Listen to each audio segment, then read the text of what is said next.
Fifth Street holds secrets in red. Welcome to Wolfe's Casebook. I am your host, Enigma. Drop a comment telling me where you're tuning in from. I can't wait to see. Let's step into the case.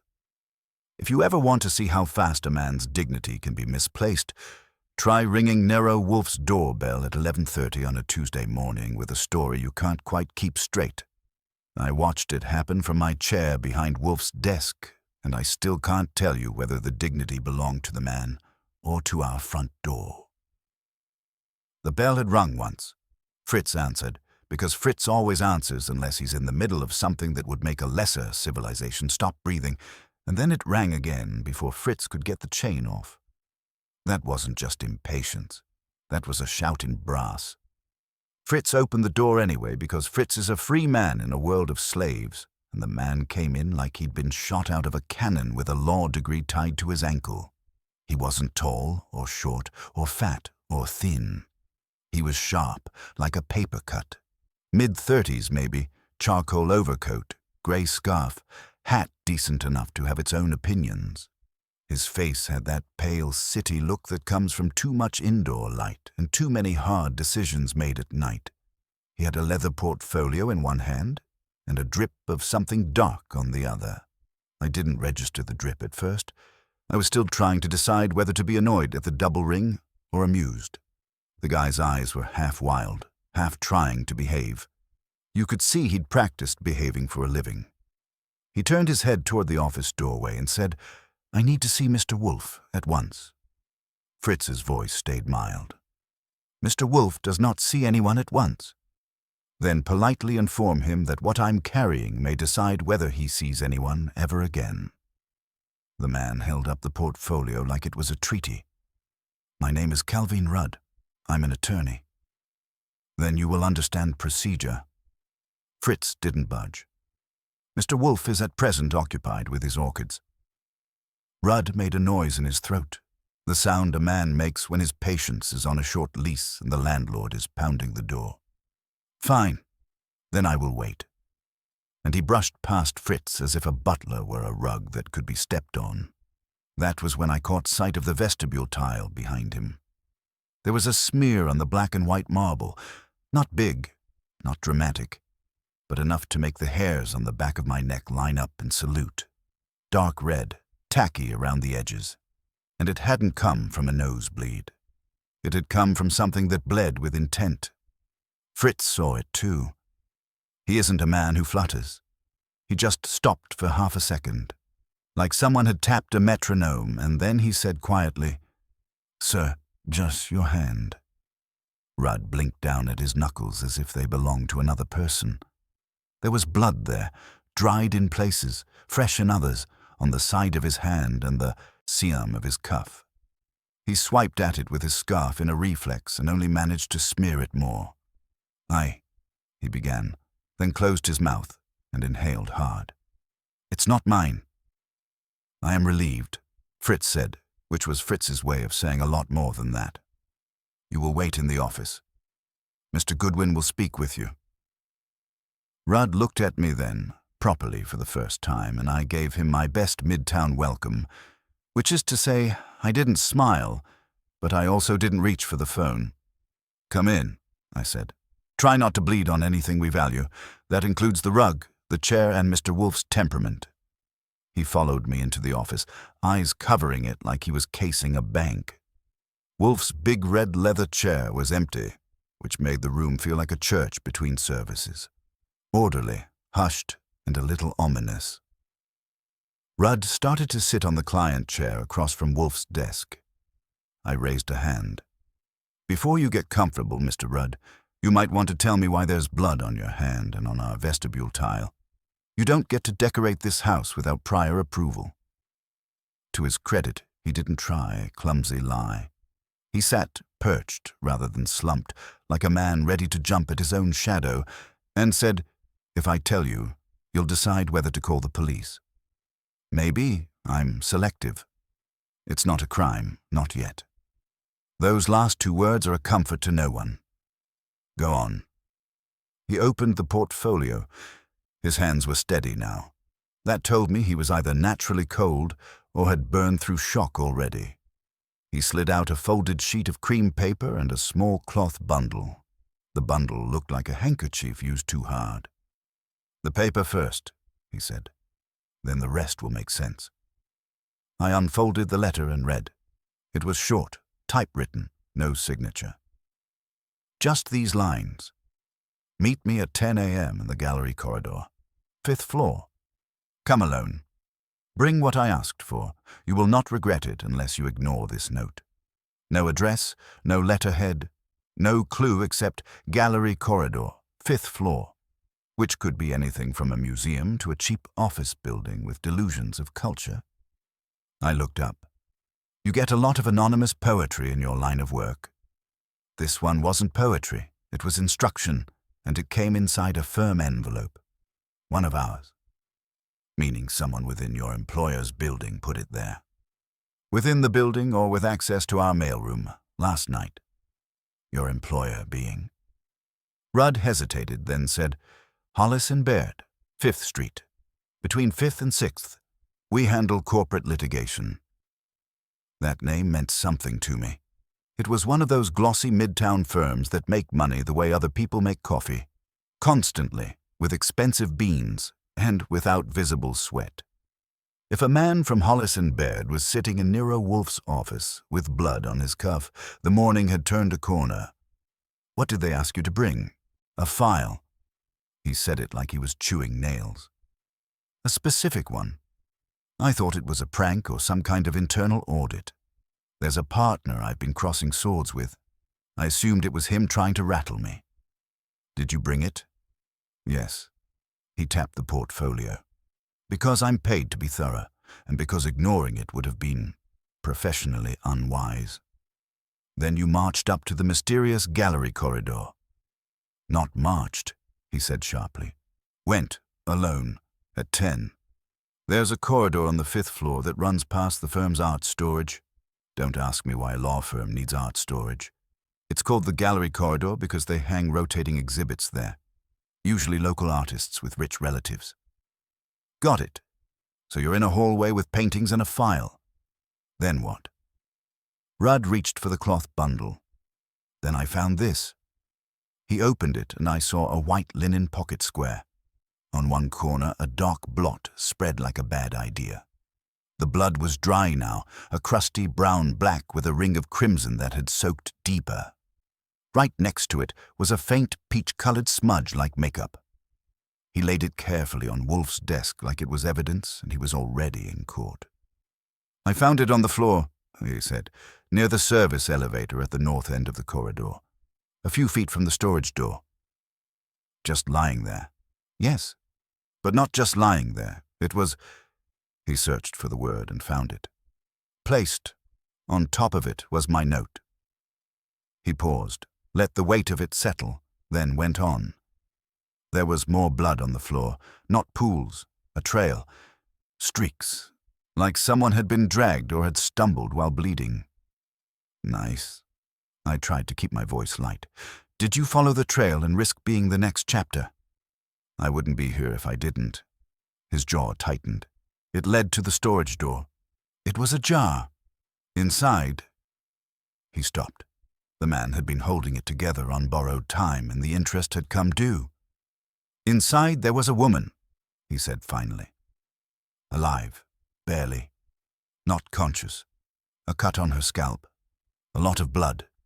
And a man I didn't recognize standing over her, pulling on blue nitrile gloves like he'd rehearsed it. And that, you're telling me, is not a crime.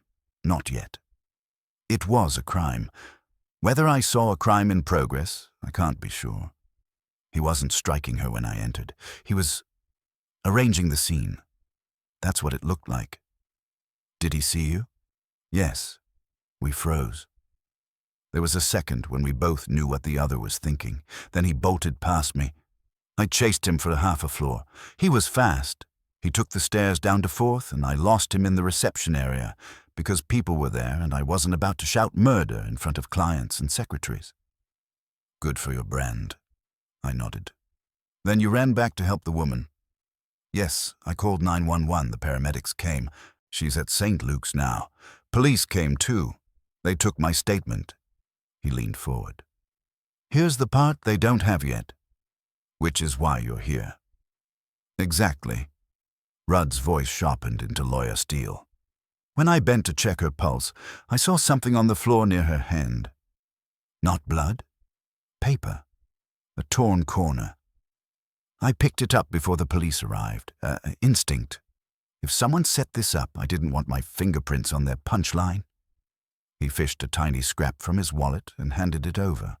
It was a piece of stiff paper, cream-colored. On it, in blue ink, was a partial number and a word cut in half. 5th. I turned it over. Nothing else. Could be anything, I said. I know what it could be. He took a breath. It could be a reference number for the file they asked me to bring. I brought it. I didn't show it to anyone. I didn't even open it this morning, but if someone lured me there while assaulting her, and if that scrap connects me to it, I'm in a vice. Who is she? I don't know. I've never seen her before. Late 20s, maybe. Brown hair. Nice clothes without being showy. Not a secretary. Not a client I recognize. Then why do you feel like the hook in a setup? Rudd's mouth twitched. Not humor, more like regret for being forced to put something ugly into plain words. Because the file she was near, the file I brought, is the Trunvel file, he said quietly. And if it gets loose, it could sink 2 partners, a corporate board, and a U.S. Senate campaign. It's the kind of file people smear blood for. That was the moment it got personal. Not for me. My politics are mostly a matter of avoiding them, but for Wolfe. Nero Wolfe has a contempt for the public circus that could fossilize, but he also has a nose for gamesmanship, and he despises being used as a pawn in one. What do you want from Wolfe? I asked. Rudd spread his hands on the edge of the desk. Protection and clarity. The police will do their job, but they're already looking at me. And inside the firm, I can't trust anyone. If this is internal, they'll bury it. If it's external, they'll weaponize it. I need a mind that doesn't care about my firm or my enemies, and that can see the board. I whistled softly. You picked the right brownstone, but you know Wolfe doesn't do this out of charity. I can pay. He said it in the tone of a man who knows exactly what a thing costs and is ready anyway. Not just money. Sometimes he wants an excuse. Sometimes he wants a principle. This time he might want not to be bothered before lunch. But you did already bring blood into the vestibule, so you've got a head start. Rudd flinched. I didn't mean... I know, but the floor doesn't. I got up and walked to the side table where the phone sat like a fat black spider. I dialed the elevator extension. Wolfe, I said when he answered. We have a client downstairs who brought us a pocket square with dried blood, a note from a law firm on 5th Street, and a story involving an unconscious woman and a missing guy in nitrile gloves. Also, the vestibule tile now looks like a modernist painting. Silence for a beat. Then Wolfe's voice, deep and precise, came back through the line. Is the blood fresh? No, it's past tense. Is the client an imbecile? Not on first inspection. He's a lawyer. That's adjacent. Another pause. I could almost hear the weight of Wolfe's eyelids.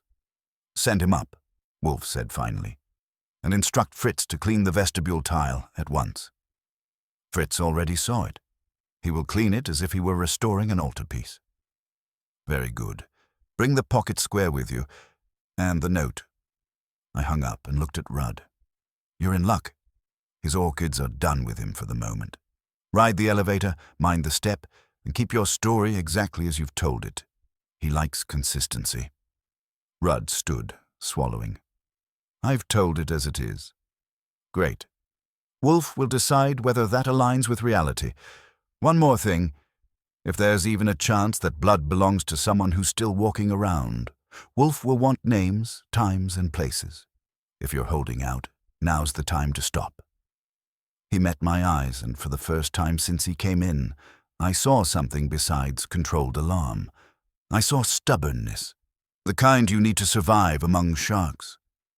I'm not holding out, he said. I'm holding on. I nodded. Those are different. Come on. We took the elevator up. Wolfe's office on the second floor was like stepping into a courtroom designed by a gourmet. Big chair, big desk, big man, and all of it arranged for domination without movement. Wolfe was in his chair already, bulk settled like a planet.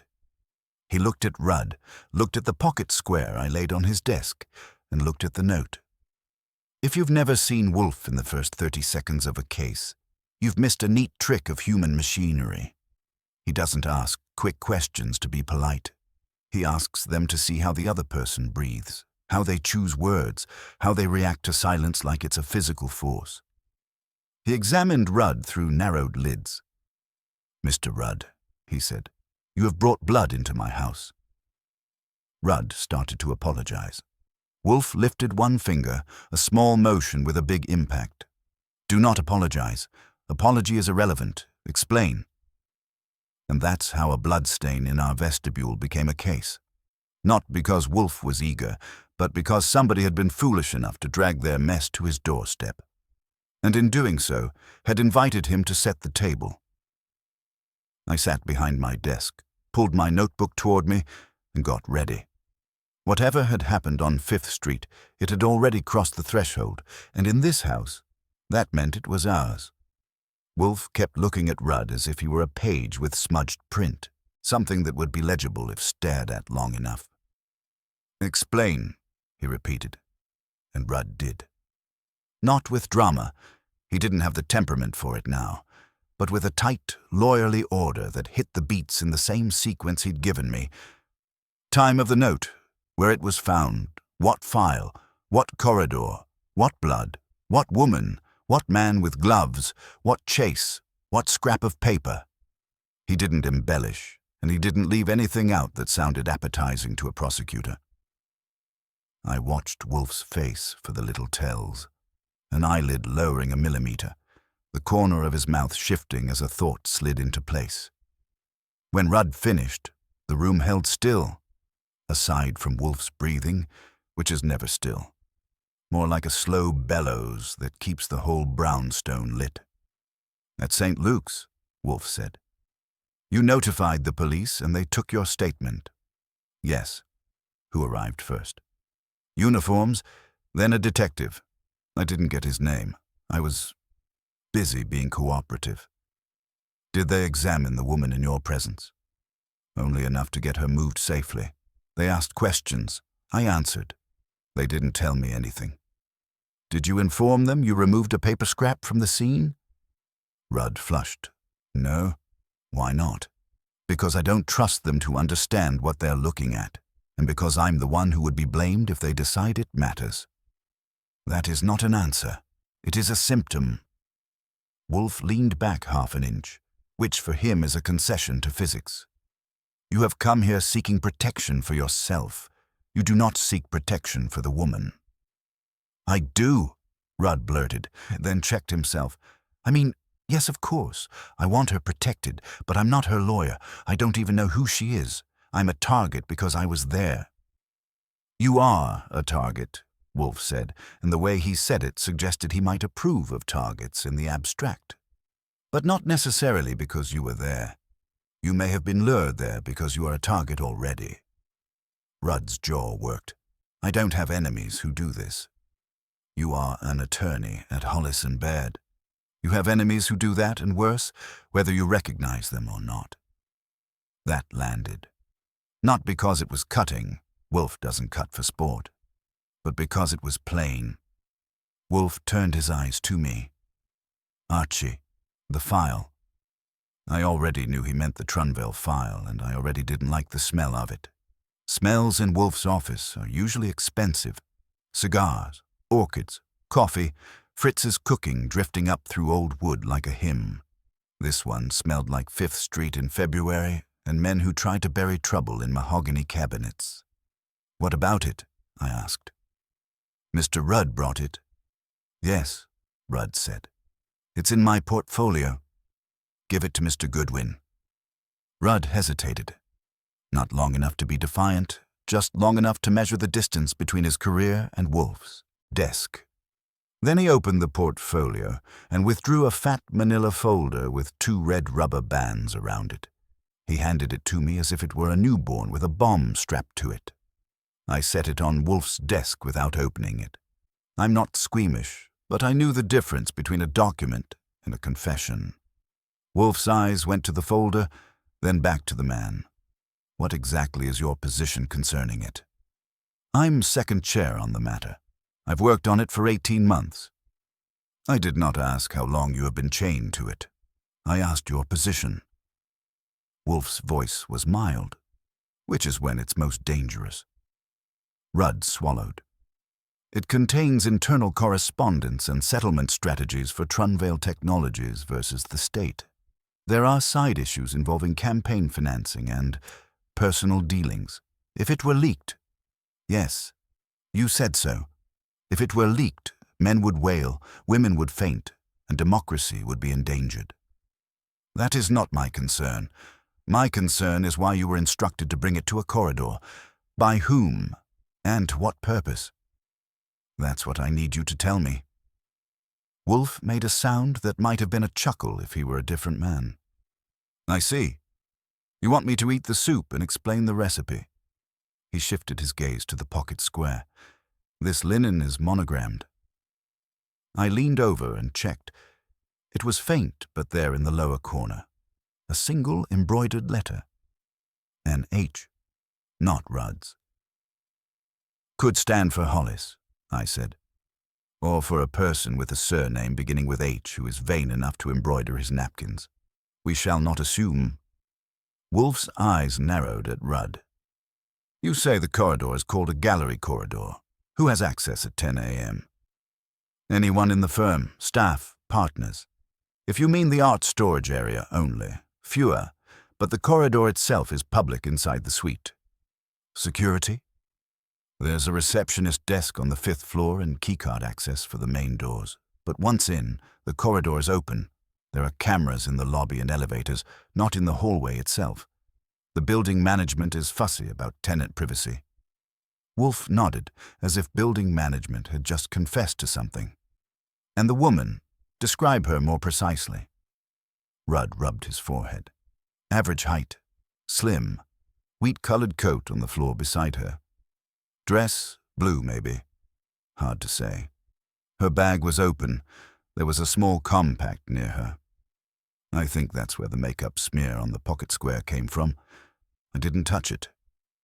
You did touch the pocket square, only to pick it up. And you were in nitrile gloves when you did so. No, the man with gloves was there before me. I didn't see him touch the pocket square. Wolfe's eyes flicked to me again. The man with gloves. How long after you entered did he flee? Seconds. He was startled. Stunned? No. Alert. Like he expected an interruption, but not me. Did he say anything? No. His appearance. Late 30s or 40s. Athletic build, dark hair, a cap, black jacket. I only saw his profile and his back. Did he seem to know the premises? Yes. He ran straight for the south stairwell, not the closer one. Interesting.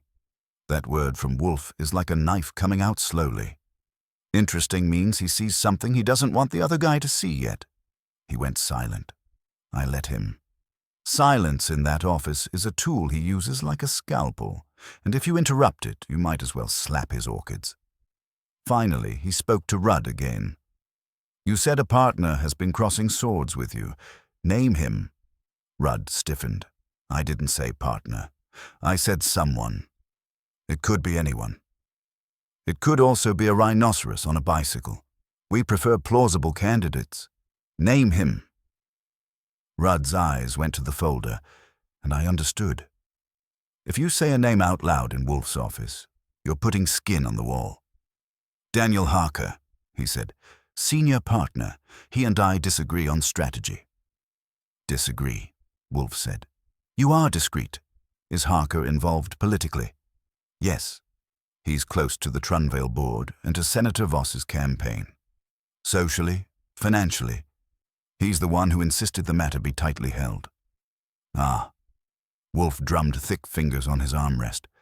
And who else is aware you work on this file? The team. 2 associates, a paralegal, Harker, Baird, Hollis. Maybe 1 or 2 others at that level. Names. Rudd exhaled through his nose. Partners. Harker. Marion Baird. Hollis is semi-retired but still reads everything. The associates are Renata Cho and Ethan Pell. Paralegal is Louis Ivers. Wolfe looked at me in that way that means I'm about to be given my marching orders. Archie, you will go to St. Luke's at once. Determine the woman's identity and condition. If she is able to speak, you will listen. If she is not, you will inquire. Then you will go to Hollis and Baird. You will observe the gallery corridor, the storage room, the stairs, the elevators, and any relevant persons. You will be polite and unyielding. You will file your impressions in your head, not on paper, unless you are forced to do otherwise. Is that clear? Sure, I said. Just 2 quick things. 1, we're not officially retained yet.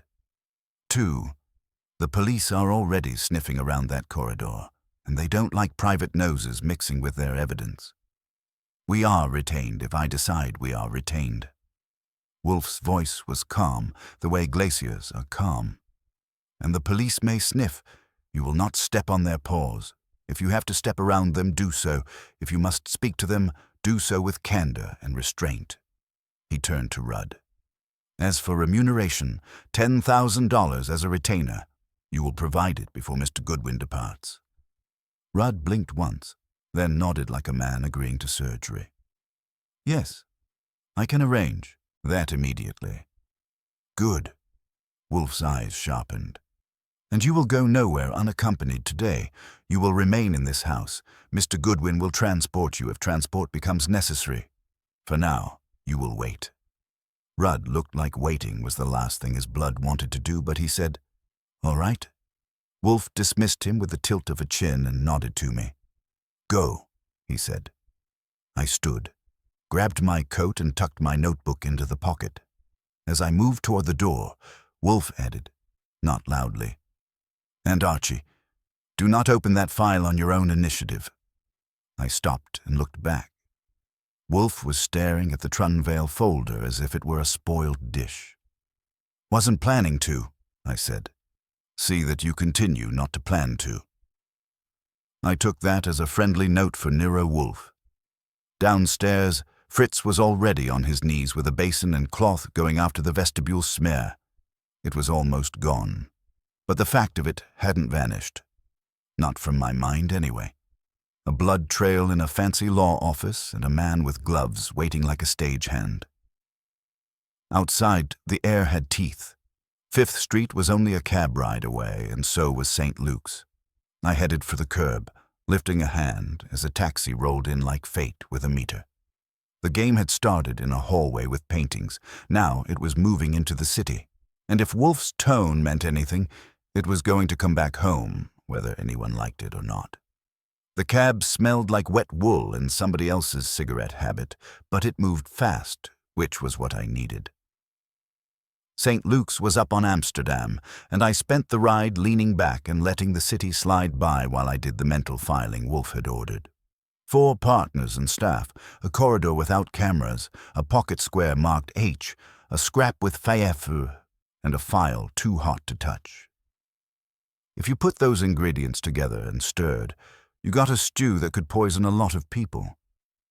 At the hospital, I gave the receptionist my blandest official face. Private investigator retained by counsel, here a potential witness. She pointed me to emergency, and the triage nurse pointed me to a waiting alcove where a detective had staked out a chair like it grew there. He wasn't big, but he was shaved close and wore his suit the way cops do when they've got to look like lawyers for the day. His badge was the only jewelry. He glanced up as I approached, eyes doing that quick cataloguing sweep. Goodwin, I said, because it's better to lead with your name than let them guess it wrong. I'm here to see the woman from 5th Street. You family? Just a concerned citizen with a good memory. I hear she's not in any shape to list her own enemies yet. He didn't smile. This is police business. Then it's a long line of it. I'm not stepping on toes. I'm checking whether she can speak. If she can, I'd rather hear her say her name before it winds up in a report as unknown female. He watched me a beat. The thing about cops is they're not stupid, just territorial. He had the posture of a man who'd had a busy morning already. "Detective Stebbins," he said finally. "You were on scene." "No, I'm attached afterward." "Attached to who?" "Counsel, the attorney who found her." He made a face. "Rudd." "Yeah, he's already attached to my neck. She's upstairs in neurology. Concussion, scalp laceration, blood loss, maybe a fractured wrist. Not cleared for visitors unless you've got a reason that doesn't rhyme with tampering." "I've got a reason that rhymes with helping." "That's not a reason." "Then call it curiosity with a badge of good intentions." His eyes sharpened. "You a reporter?" "God, no. Worse. I work for Nero Wolfe." That got me a flicker. In New York, Wolfe's name does that to cops. Half of them want to arrest him for being right too often. The other half want to borrow him like a ladder. Stebbins exhaled. "Why is Wolfe in this?" "I'd like to ask the same question to whoever bled in that corridor. I'm just here to see if the woman's awake. If she's not, I'm gone." He hesitated, then jerked his chin toward a set of double doors. 2 minutes. I stay in the room.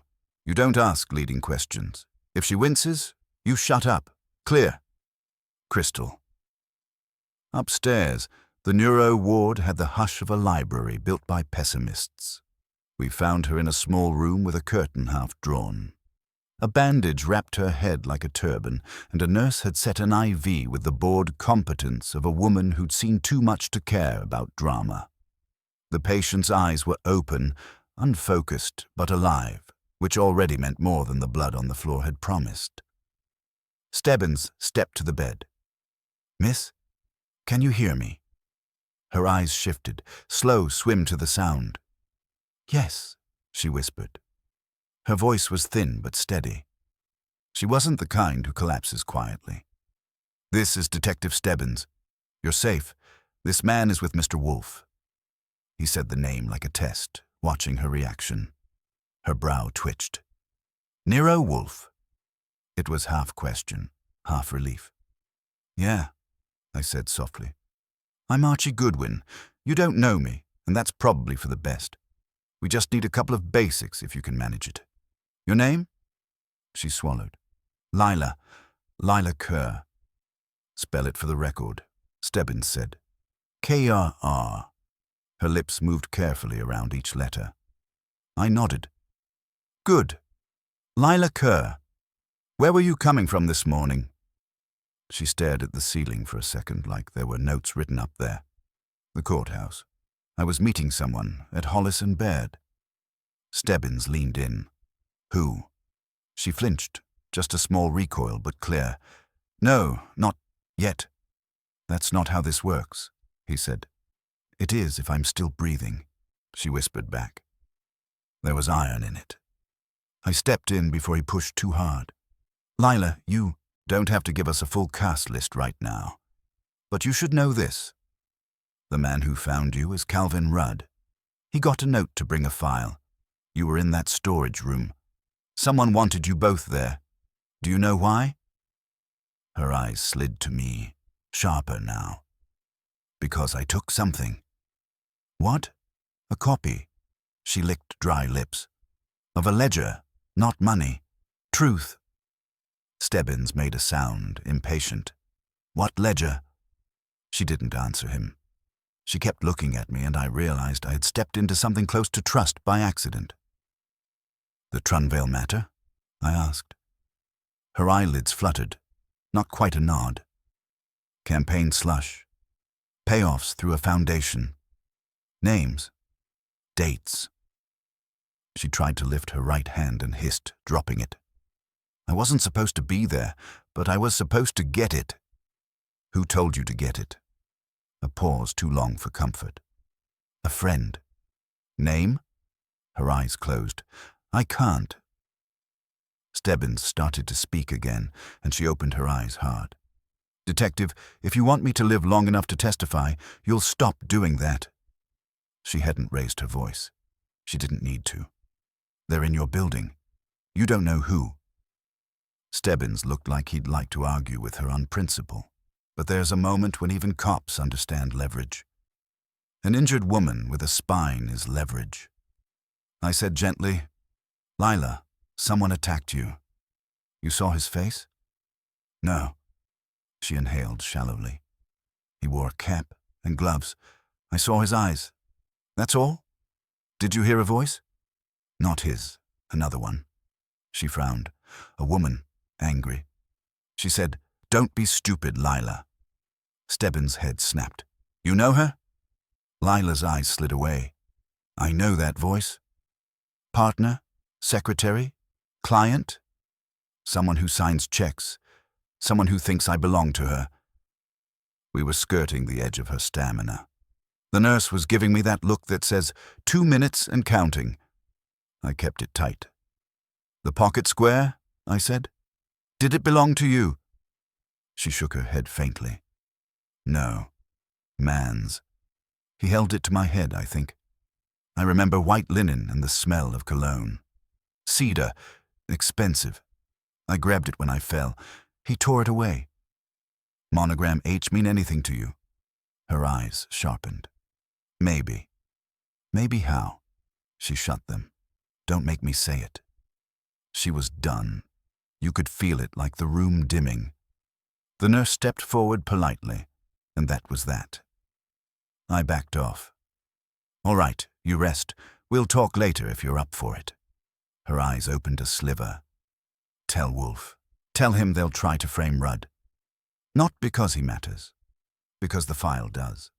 She swallowed. "And because I said no." "Who did you say no to?" But she'd already drifted, the lid coming down. Stebbins walked me into the corridor. His jaw was tight. "She just made my day worse," he said. "She made mine clearer," I replied. "You going to tell me if you've got a lady partner at Hollis & Baird with a temper?" He didn't answer that, which was answer enough. "You've got your own angle," he said. "Stay out of mine." "Detective," I said, "if the angle is inside a law firm with political ties, then it's already a polygon. We'll try not to step on the same vertices." He stared at me like he didn't like geometry, then went back downstairs. I rode the elevator out to the street, cold air hitting me like a wet towel. "Lila Kerr, ledger copy."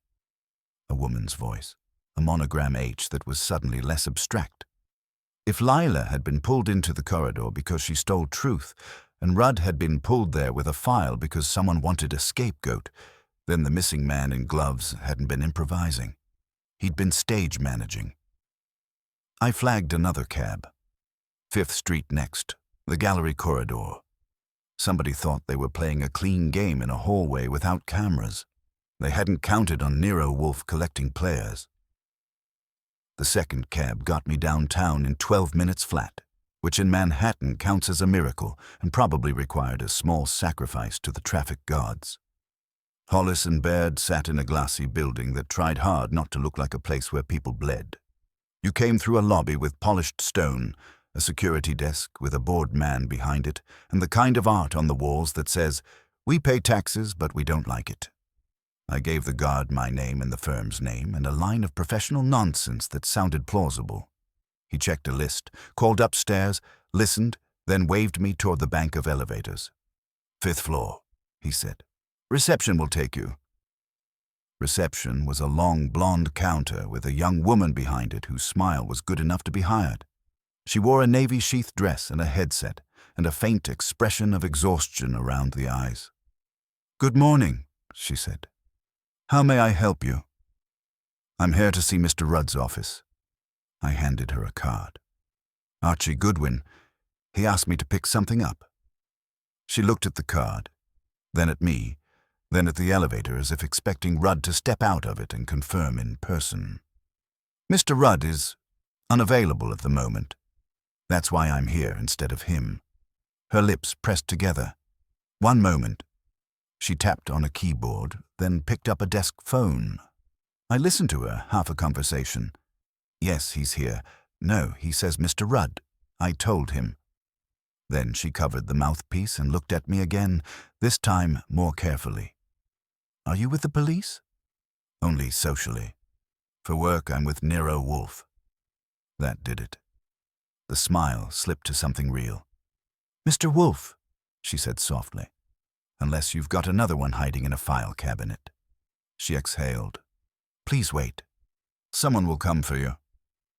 I waited on a leather chair facing a wall of prints. Abstract, expensive, and emotionally sterile. There was a door. Down the hall with a temporary closed sign and a pair of uniformed barriers I could see through the glass. That would be our gallery corridor. Even from where I sat, I could smell disinfectant, which told me building maintenance had been hurried into the cover-up business. A minute later, a man came out from a side door carrying a paper coffee cup like it was a gavel. He walked toward me briskly. Early 40s, dark suit, olive skin, eyes with the restless shine of ambition. Mr. Goodwin? He asked. Unless I'm having a very convincing dream. I'm Ethan Pell, associate. Mr. Rudd asked me to. You said you were picking something up. Right, he's tied up. I'm not sure for how long. I just need to see his office for a second. Pell hesitated. There's an ongoing investigation. The corridor's closed. We're cooperating with police.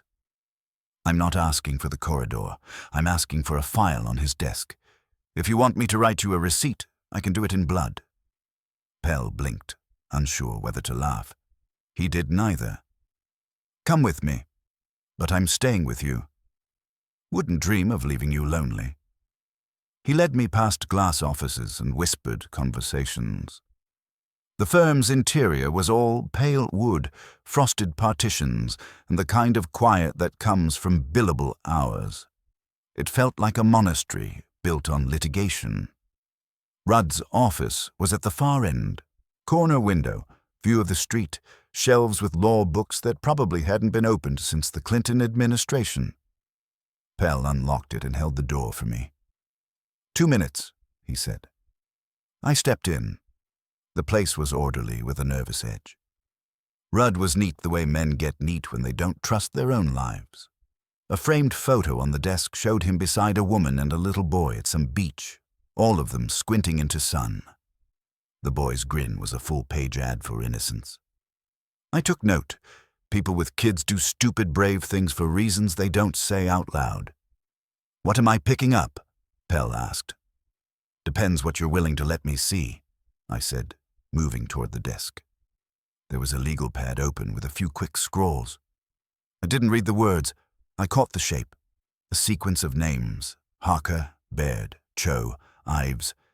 Next to one name a circled fifth and a time.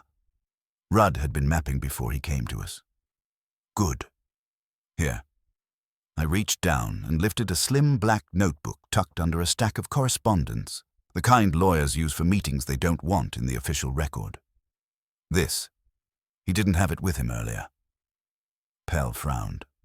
I don't know that notebook. You wouldn't. That's why it's his. I pocketed it. Pell watched me too hard. Is Mr. Rudd okay? He's breathing and he's not in police custody. That's a pretty good Tuesday, all things considered. His shoulders loosened a fraction. I thought, people are saying things. People always are. It's their main hobby. He made a small noise. This is bad for the firm. That depends who you think the firm belongs to. I looked around, deliberately casual. Who's running point on the internal response? Pell's mouth tightened. Ms. Baird. She's coordinating with the police and building management. Daniel Harker is in meetings all day. Uh-huh. That slipped into place with the cedar cologne, the monogram H, and Lila's half-swallowed maybe. Would you mind if I take a quick look at the corridor? I won't cross tape. I just want to see the geography. Pell hesitated, then nodded reluctantly. All right, but the officers are right there. If they say no, you stop. Detectives and I are old frenemies. We walked back out. As we approached, I saw 2 uniforms at the corridor entrance and a plainclothes man with a clipboard. The gallery corridor was a wide hallway lined with recessed lights and framed canvases. Now it was cordoned with yellow tape and a no-entry sign. The plainclothes guy looked up as we came close. "Can I help you?" he asked. Pell opened his mouth, but I got there first. "Archie Goodwin, I'm with Nero Wolfe." I held out my card like a peace offering. That name still had legs. His eyebrows went up. "Wolfe's involved?" Not sure he'd say involved. Maybe offended. The man studied me. "Detective Haynes, you can stand back there. Don't cross. Don't touch. Don't ask the staff anything while I'm in earshot. I can do all that standing on my head." I stopped just short of the tape and looked down the corridor. It ran maybe 40 feet to a service elevator at the north end, and a stairwell door on the left about 2/3 of the way down. The floor was a dark wood, polished to a mirror shine. Half the paintings had been moved. The storage room door, plain steel painted white, was just beyond the stairwell. I could see scuff marks on the floor near it, faint but there if you knew to look. Not a pool of blood anymore, just the ghost of a mess. "Where exactly did Rudd find her?" I asked. Haynes pointed with his pen. "Just inside that door. We've got forensics on the spot already. No shoes in there except theirs." He gave me a look that said it was also no smart mouths, but that part I'm genetically incapable of. "Any cameras at all?" I asked. "Not in corridor, no. Building says no. We're pulling lobby, elevator, stairwell cams, hoping for a face." Cap-wearing, glove-loving mystery man doesn't sound like a rookie. Haynes grunted. "We're making no assumptions." Good. Assumptions make lousy evidence. I leaned slightly to one side and let my gaze travel. There was a fire extinguisher cabinet on the wall halfway down, a potted plant that looked like it had been moved recently, fresh scrape on the baseboard, a brass directory plaque listing partners' offices, slightly crooked. None of it screamed, but all of it whispered if you listened. "Who found the pocket square?" Haynes asked. "Rudd. Then he brought it to us." "Why you?" "Because he thinks somebody's trying to frame him." Haynes's eyes narrowed. "Any reason to think that?" "Not mine to share yet." I let that sit. "Tell me something, Detective. You found anything besides blood here?" "Not that I'm discussing." He tapped his clipboard, which busy cops do when they want to end a conversation. "Fair. One more question. Who called 911? "Rudd, sure. But did anyone else call before him?" Haynes looked at me sharply. "Why?" "Because if someone else called, they knew she was there before Rudd found her. That changes the story." He stared at me another beat, then said, "No prior calls. Rudd's call is the first." That was a useful brick in the wall. I nodded. "Thanks. We'll stay out of your way." "Try," he said, which was cop for "don't make me chase you." Pell and I walked back toward reception. He was quiet, thinking his own thoughts, and that meant he was more dangerous than he looked. I decided to give him a gentle nudge. "Ethan," I said, "you knew Lila Kerr." His head snapped toward me. "Who?" "Late 20s. Brown hair. Ended up in your storage room bleeding this morning." "I don't know any Lila Kerr." He said it too fast. The first no was honest. The speed wasn't. "Okay. How about a staffer who used to work for Baird? Maybe left recently?" Pell's jaw clenched. "I'm not discussing personnel issues." "There's a woman in the hospital who heard a woman's voice telling her not to be stupid, and she thinks she knows that voice. So unless your personnel issues include impersonators, it's part of the case." He looked torn. Finally he said, "Lo, Lila." She was a junior compliance analyst for Trunvale. She came in last month with Baird. I heard she'd been consulting on Discovery. That's all. I stored it. That's plenty. We reached reception. Pell stopped, as if relieved to hand me off to the floor's oxygen. If you speak to partners, he said carefully, tell them I cooperated. Sure, I said, assuming they're still interested in cooperation and not scapegoats. He flinched. I left him there and headed for the elevators. My pockets were heavier with Rudd's notebook and my head was heavier with a new piece. Lila Kerr wasn't a stranger wandering into law firm storage. She was Trunvale's compliance analyst, brought in by Baird. She'd taken a copy of a ledger, Truth, and someone had decided Truth needed a blood tax. Wolfe had told me not to open the Trunvale file, and I hadn't, but nobody had forbidden me from opening the black notebook in my coat pocket. I waited until the elevator doors closed, then pulled it out and flipped the cover. On the first page, in Rudd's slanted scrawl, was a single line. Harker scheduled private meet with LK. 10 a.m. Gallery corridor. Purpose. Retrieve copy. Below it, another line, underlined twice. If I'm set up, it's because I refused. The elevator chimed at the lobby. I put the notebook away. I didn't need to read further to know where the next move was. Harker, Cedar Cologne. Monogram H. A private meeting with Lila Kerr at 10 in a corridor without cameras. Somebody had drawn the board already. Now it was Wolfe's turn to decide who was playing black. I didn't bother with a cab back uptown. I took the subway because the city gives you a better grip on yourself when you're elbow to elbow with strangers who don't care whether you're carrying a clue. Also, Wolfe likes speed, but he likes economy too. And if I told him I'd spent $10 to travel 5 miles, he'd call it sin. By the time I walked into the brownstone, it was a little after 2. Fritz met me in the hall with a look that asked 2 questions at once. Did you eat, and did you bring more trouble? I shook my head for the first and nodded for the second. Fritz sighed in the way only saints and cooks can sigh, and went back to his kitchen to make lunch for a man who thinks digestion is an art form. Wolfe was in his office, naturally. Rudd was on the red leather chair across from him, naturally less so. He looked like he'd spent the last hour trying to sit still while his nerves did calisthenics. Saul Panzer was there too, leaning on the edge of the desk with his hat in his hand, quiet as a priest at a poker game. Wolfe had evidently decided pressure had increased. "You're late," Wolfe said without heat when I came in. "I'm early compared to anyone trying to keep 5th Street clean." I took my usual chair behind my desk and let my coat fall open. St. Luke's first, then the firm. Wolfe's eyes sharpened. The woman? Alive.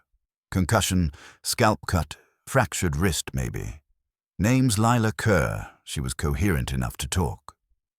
Rudd jerked forward. "She's alive." "Yes. You can stop rehearsing your eulogy." I gave him a quick look. She was waiting for someone at Hollis and Baird. She says she took a copy of a ledger. Trunvale campaign slush, payoffs, names, dates. She wouldn't name who sent her, but she heard a woman's voice right before she went down. The voice said, "Don't be stupid, Lila." She says she knows that voice. Wolfe didn't move, but the air moved around him. "A woman's voice," he murmured. "Interesting." Rudd said, "She's compliance at Trunvale. She shouldn't have been in our office except through a partner." "Exactly," I said. "And guess who brought her in?" "Ethan Pell says he heard she was consulting on discovery with Marion Baird." Saul didn't blink, but I could feel him storing that for later. Saul stores things the way squirrels store nuts, quietly and with the expectation of winter. Wolfe said, "Continue." The corridors taped. No cameras in hallway. Police, pulling elevator and lobby cams. No prior 911 call. Rudd's was first. Maintenance has scrubbed everything to a polite ghost. I paused. But I found something in Rudd's office. Rudd stiffened, half guilty, half hopeful. I pulled the black notebook out and set it on Wolfe's desk without opening it. This was on his desk. Here's the relevant line. Wolfe opened it, found the page with the practiced precision of a man who can smell ink through paper, and read. His eyes lifted slowly. Harker scheduled private meet with LK 10 o'clock, gallery corridor. Purpose: retrieve copy. Wolfe's voice was soft, but there was a blade in it. Mr. Rudd, did you write this? Yes. Rudd swallowed. Because Harker told me last night. He said he wanted to handle Kerr personally. He asked me to bring the Trunvale file to the corridor at 10. Said there were details he didn't want circulating in email. And did you intend to bring it to him? Rudd hesitated. I did, but not. His hands clenched. Not to give him. I wanted to be present. If Lila Kerr had material, I wanted it in firm custody the right way. Harker wanted it quiet. I didn't trust that. Therefore you refused, Wolfe said, glancing at the underlined line below. If I'm set up, it's because I refused. Rudd's jaw worked. He didn't say I was refusing. He said he was ordering, but I told him I wouldn't hand anything over without seeing her and knowing what she had. He was furious. Rudd stopped. We argued. When? Last night, in his office, around 7. And this morning, I went anyway, with the file, because if I didn't show it would look worse. I thought it might be a bluff to scare Kerr into returning the copy. I didn't think there'd be blood. I didn't think someone would... He choked on it. Hit her. Wolfe watched him, expressionless the way judges watch defendants. Mr. Rudd, he said at last, you are either very unlucky or very obtuse. It is not my habit to accept either explanation without verification. Rudd went pale. I didn't do it. I did not say you did. I said you are a convenient instrument. That is not a compliment. Saul shifted his weight. Boss, want me to go see Harker? Wolfe's gaze slid to Saul. In due course? Archie, you said there was a monogram on the pocket square. What letter? H. And the odor of cologne. Cedar. Expensive, according to Kerr. Wolfe's mouth compressed. Mr. Harker wears cedar cologne? Rudd blinked. Yes. It's his brand. He thinks it makes him memorable. It has succeeded. I said, she didn't see the attacker's face. But whoever did it wore a cap and gloves. She heard a woman's voice. That voice could be Baird or someone else close to her, and Harker was scheduled to meet her at the exact time. Wolfe folded his hands on his stomach. Two possibilities present themselves.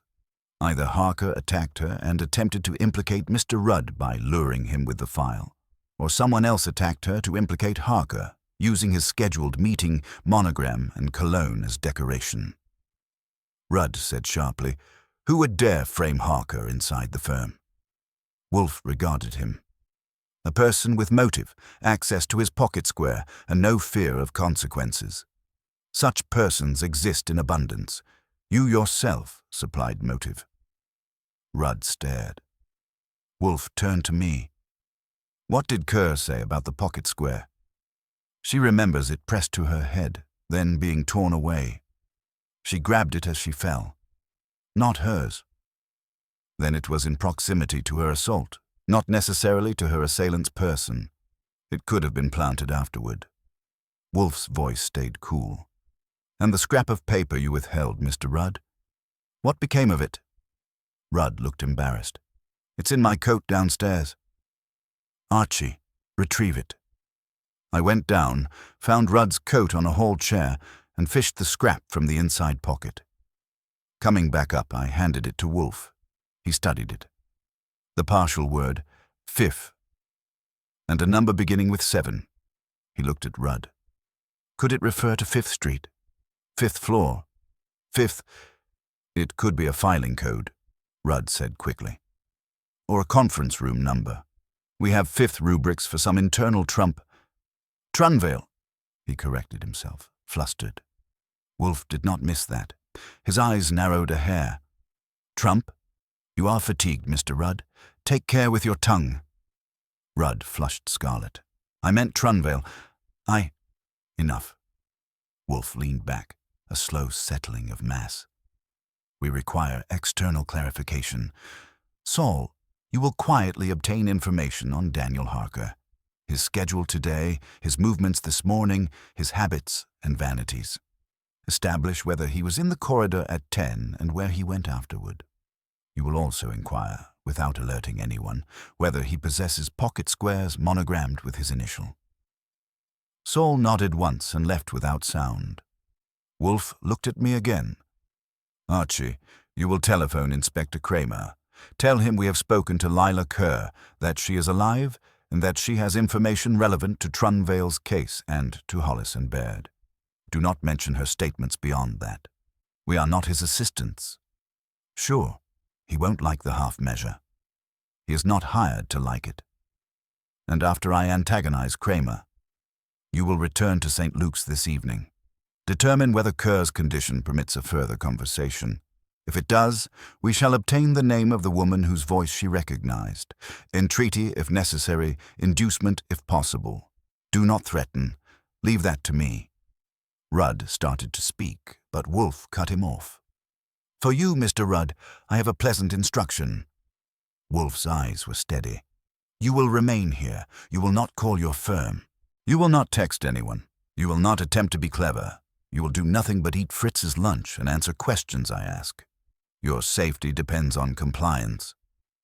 Rudd looked like arguing and obeying were engaged in a custody battle inside him.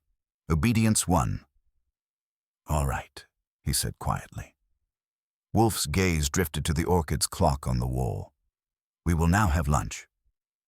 That would have sounded absurd if I hadn't learned long ago that Wolfe treats lunch the way other men treat court orders. But under that absurdity was the point. He had decided this case was ours. Not because blood had been dragged into his vestibule, though that helped, but because someone had used a scheduled private meeting, a monogram, and a smear of cedar to stage a consequence. Wolfe hates staging unless he is the one calling it. I went to the phone. Kramer first, then back out into the city to see if Lila Kerr was ready to name the voice that told her not to be stupid. Somewhere in all that, someone would make another move, and Wolfe, from his chair, would already be setting the trap for it. By the time I got back to the brownstone, the light had gone soft and slanty, the kind that makes the street look gentler than it deserves. Inside, the house smelled like coffee and expectation. Fritz met me at the door, took my coat, and gave me a look that said Wolfe had been sitting very still for a very long time, which is his version of pacing. In the office, Wolfe had Rudd in the red chair across from him again, and the Trunvale folder still untouched on the side table like a radioactive brick. Wolfe's hands were folded on his stomach. His eyes found mine the moment I entered. Well, he said.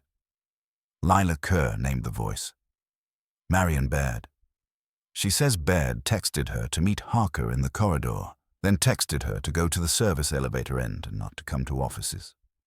She went, got met by the cap and gloves guy, got hit, heard Baird's voice close by, furious, and went out.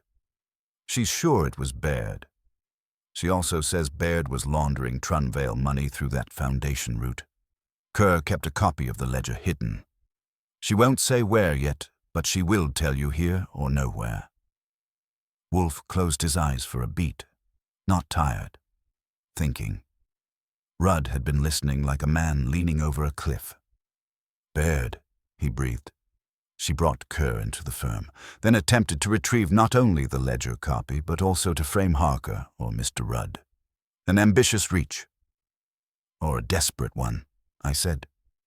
Wolfe opened his eyes. You spoke to Inspector Kramer. He's on it and annoyed. Standard issue. Good. Wolfe tugged at a corner of his napkin. Archie, telephone Saul. Ask him to come at once. Then ring the firm and request that Miss Baird, Mr. Harker, the associates Cho and Pell, and Mr. Ives attend here at 8:30. Say that I represent Mr. Rudd and Miss Kerr. Say that if they refuse, I will communicate my conclusions directly to Inspector Kramer and to Trunvale's board. Rudd's head snapped up. You can do that. Wolfe looked at him with detached pity. Mr. Rudd, I can do whatever I choose. The question is whether they will allow me to do it quietly. They prefer quiet. He was right. At 8:20, the brownstone looked like a subway car at rush hour, except the passengers were better dressed and more frightened. First came Renata Cho, all crisp black coat and controlled eyes, the kind of associate who doesn't get where she is by tripping over her own story. She nodded at Fritz, nodded at me, and sat exactly where I pointed without a sound. Ethan Pell arrived 5 minutes later, still trying to look helpful and failing by a shade. His smile was polite in the way skid marks are polite, evidence of something you'd rather not revisit. Louis Ives came with him, and I could understand why Wolfe had wanted his fear in the room. Ives had the look of a man who'd been carrying a secret in his mouth all day and was starting to choke on it. Paralegal suit, too much tie, hands that wouldn't stop folding and unfolding on his lap. At 8:30 on the dot, Marion Baird walked in with a scarf that cost more than my first car and a face that could have been carved out of ice for a museum display. She was tall, elegant, and self-possessed in that high lawyer way where you can't tell if they're calm because they're innocent or calm because they've rehearsed it. She greeted Fritz like a queen acknowledging a gardener. She greeted Wolfe like a colleague who wasn't sure whether to respect him or sue him. "Mr. Wolfe," she said coolly, "this is irregular." "Miss Baird," Wolfe replied, calm as a foghorn, "you are late." "I'm precisely on time. For a person who believes she's in control. Sit down." She did, because anyone who doesn't sit when Wolfe tells them to sit somewhere else less pleasant later. Daniel Harker arrived last. He came through the front door with his coat open, his jaw set, and a cedar smell that arrived a full second before he did. He was a handsome man in a polished way. Silver at the temples, eyes that liked to win, a mouth that had learned to smile without donation. He spotted Baird and gave her a quick nod, then looked at Rudd as if choosing where to stick a pin. Wolfe waited until they were all in his office, the room full of restless oxygen. Saul Panzer stood in the corner by the door at Wolfe's instruction, not looming, just existing in a way that made exiting a harder idea. Wolfe began, as he always does, with manners that feel like a trap lined in velvet. "Ladies and gentlemen, I regret that I have interfered with your evening. Inconvenience is a trifling price for clarity. I shall be brief." He paused, eyes going from face to face. "This morning at 10 o'clock, on the 5th floor of your firm, Miss Lila Kerr was assaulted and left unconscious in the art storage room. Mr. Rudd found her and called the police. Correct?" No one moved. "That is a kind of confirmation," Wolfe continued. "Your gallery corridor has no cameras. Therefore, the truth, if it is to be found, must be forced from human error instead of mechanical record. There is no virtue in delay. I will question each of you in turn." Harker shifted like a man about to object, then decided his best objection was a good defense. Wolfe turned to him first, because he likes to go where the tension already is. "Mr. Harker, you scheduled a private meeting with Miss Kerr at 10 o'clock in the gallery corridor. Did you do so?" Harker eyed Wolfe, then nodded. "Yes, I did." "Why the corridor?" "Because I wanted discretion." His voice was smooth. "She had contacted the firm with an allegation. I didn't want associates milling around. Yet the corridor has no cameras." Harker's upper lip twitched. "You say that as if it were my idea." "I say it as a fact. At 9:55, you left the building in a town car. At 11:18, you returned." "Is that accurate?" Harker's eyebrows rose. "You've been thorough." "Answer." "Yes." "Where were you between those times?" "Meeting a client." "Name him?" Harker's jaw tightened. "Confidential." "Then your alibi remains confidential as well." Wolfe's voice did not change. "Did you send Miss Kerr a text directing her to the service elevator end of the corridor?" "No." Wolfe nodded once. "That is true." Baird's head snapped up so fast it was nearly a confession by itself. Wolfe turned to her. "Miss Baird, You brought Miss Kerr into the firm as a discovery consultant, correct? Yes. You had urged her to obtain a copy of a ledger involving Trunvale's foundation route, correct? Her eyes cooled. That is an improper characterization. She was assisting compliance review. Answer the question. Baird drew breath. Yes. I asked her to obtain a copy so we could assess risk. You also asked her to meet Mr. Harker at 10 in the corridor to deliver it, correct? Baird's gaze flicked to Harker. Yes. I believed a direct conversation was necessary. And when she arrived, you texted her to go to the north end near the service elevator and not to come to offices, correct? No. Wolfe's eyes sharpened. You did not? No, I sent no such text. You are lying. There it was. Simple. Brutal. Not loud. When Wolfe says it, it drops in the room like a weight and everyone has to rearrange around it. Baird did not blink. That's an accusation. It is a conclusion. We shall see whether it is also evidence. Wolfe leaned slightly forward. Miss Kerr heard a woman's voice near her at the moment she was struck. The voice said, "Don't be stupid, Lila." Miss Kerr identified that voice as yours. Baird's face flashed. Anger, then control clamping back down. She is concussed. She is also lucid and intelligent. You mentored her. You called her your bright little scalpel. Baird froze.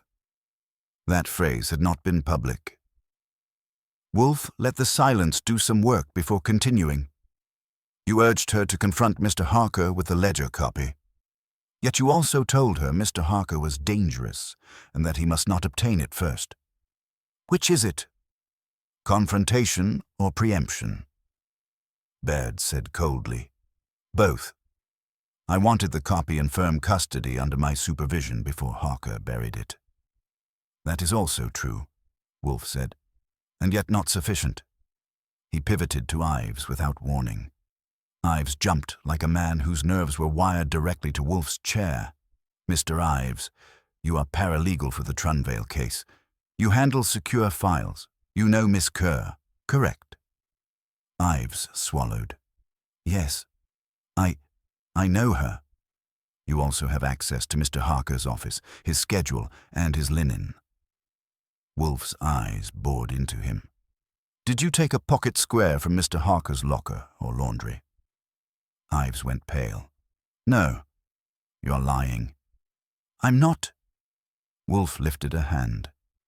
A man wearing a cap and gloves waited in the corridor this morning. He struck Miss Kerr and then attempted to arrange the scene. When Mr. Rudd arrived, the man fled and Mr. Rudd chased him briefly. That man was not Mr. Harker. Wolfe eyed Harker's bulk. Nor was he Miss Baird. He was a man of smaller build. Ives started to shake his head violently, but Wolfe was already turning the screw. Mr. Ives, Miss Baird needed a courier. A man who could be in the corridor without attracting attention, who could borrow Mr. Harker's monogrammed pocket square, who knew of the storage room and would use gloves to avoid leaving prints. She promised you something for helping, did she not? Ives's mouth opened. Nothing came out at first except breath. Cho said sharply, "Louis." "Silence," Wolfe snapped, not at her but at the need for human interference. Ives broke. It wasn't melodramatic. It was just the sound a man makes when the strain bends him past shape. "She said she'd take care of it," he blurted. "She said he'd ruin her, ruin all of us, if he got the copy. She said I was only moving something from one hand to another. She said I wasn't going to hurt anyone." Wolfe's eyes were almost gentle now, the way a surgeon's are after an incision. "You were to meet Miss Kerr pretending to be Mr. Harker's aide.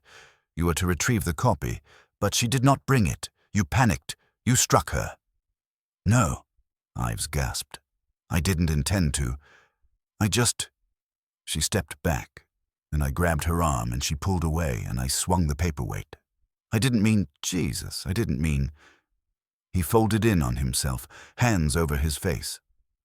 Wolfe said, "Then you dragged her into the storage room because you did not know what else to do." You pressed Mr. Harker's pocket square to her wound. You attempted to place the anonymous note on top to implicate Mr. Rudd. Then you began to wipe surfaces and arrange the scene. When Mr. Rudd entered, you fled. Correct? Ives nodded miserably, shoulders jerking. Baird surged to her feet. This is outrageous. Louis, you idiot, I told you. Sit down, Wolfe said. She did not. Saul Panzer stepped forward half a pace, not threatening, just present. Baird stopped moving anyway. Wolfe spoke to her as if she were already a footnote. You told him you would take care of it. You meant you would create an appearance that Mr. Harker had attacked her, perhaps with the intention of forcing him to capitulate or of destroying him if he resisted. If you could not blame Harker, you would blame Rudd. Either way, you would regain control and access to the ledger copy. Baird's face was white now, but her eyes were still trying to fight. You have no proof, she said. Wolfe nodded. We require it. Miss Kerr has hidden her copy. She will produce it under my roof. When she does, Inspector Kramer will have more proof than you can bury in a lifetime. Harker had been quiet through all of this, the way men are quiet when they don't want to show delight too early. Now he said softly, Marion, you've finally overplayed. Baird turned on him like a whip. You've been stealing from that foundation for years. You don't get to speak about overplaying. Wolfe raised one finger. You will continue that discussion with the police. He looked at Saul. Saul had already slipped out to make a call. 10 minutes later, the doorbell rang, and Fritz answered it with the serene resignation of a man who knows justice makes a mess. Kramer and 2 uniforms came in. Kramer's eyes took in the assembled faces, the paralegal half weeping, the partner rigid with fury, and Wolfe placid in his chair like a Buddha who'd just finished algebra. Kramer said, All right, what's this? Wolfe spoke mildly. A confession. Mr. Ives assaulted Miss Kerr under Miss Baird's direction. You will find the details sufficient. Kramer stared at Baird. Miss Baird? She straightened, chin lifting. This is a witch hunt. Kramer gestured. Save it for the station. You too. He nodded at Ives, who didn't resist when the uniforms took him. Baird tried to hold her dignity the way a drowning person holds air. It didn't help. She was escorted out with her scarf still perfect and her life in splinters. Harker watched her go, then turned to Wolfe. For a second I thought he might thank him, but Harker wasn't built for gratitude. He was built for survival. This doesn't end here, he said quietly. Wolfe met his gaze. No, it ends wherever your appetite for corruption ends. That may be a long walk. Try not to trip. Harker's jaw tightened. He left without another word. Cho and Pell went after him, shell-shocked and already revising their resumes in their heads. When the house had emptied, it felt like breathing after a cough. Fritz closed the door with a soft final click. Rudd was still in the red chair, staring at Wolfe as if he'd seen a magician pull a train out of thin air. You knew, he said hoarsely. Once you heard Kerr's voice was Baird's, you knew. I suspected, Wolfe corrected. Your notebook supplied the leverage. Saul's report supplied the pattern. Miss Kerr supplied the identification. Mr. Ives supplied the weakness. Rudd swallowed. But Baird? Why text her to meet Harker at all if she meant to keep the copy for herself? Because ambition is rarely tidy. She wished simultaneously to frighten Harker, to blame him, and to reclaim the ledger. She used Mr. Ives to do what she could not do personally without risk. She assumed Miss Kerr would come carrying the incriminating copy. Miss Kerr was more prudent than her mentor. She still won't tell where it is, I said. She will, Wolfe replied. Her purpose is justice, not martyrdom. Now that she knows I can protect her long enough to speak, she will speak. I shall visit her tomorrow at a civilized hour. Rudd rubbed his face. What about Trunvale? Harker? Wolfe's mouth curved in something not quite a smile. You are a lawyer. Do your work. If Mr. Harker is innocent of this assault, He's not innocent of your larger case. The ledger will remind him. Rudd stood, shoulders slumped in a way that made him look suddenly younger. I owe you, he began. You owe me $10,000, Wolfe said. You have paid it.